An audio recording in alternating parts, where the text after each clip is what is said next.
More now on the administration's reaction to the Minneapolis shooting and the showdown on Capitol Hill over funding for the Department of Homeland Security that could lead to a partial government shutdown. Our senior political correspondent Rachel Scott at the White House with the latest for us. Good morning, Rachel.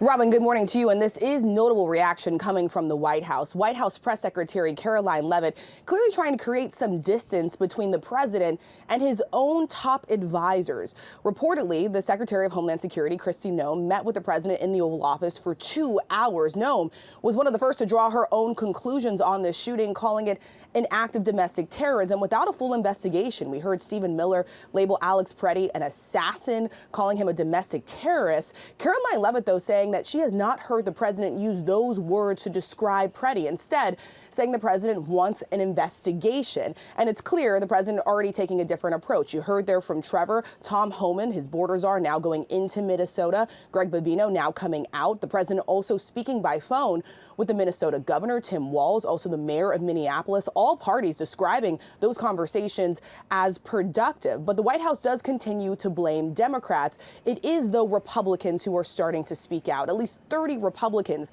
now demanding a full and complete and thorough investigation. Texas Governor Greg Abbott says that it's time for the White House to recalibrate their approach here. We're also hearing from Republican Congressman Mike Lawler this morning saying Americans do not want chaos, Robin. We are hearing more and more. And Rachel, we know that President Trump heading to Iowa today.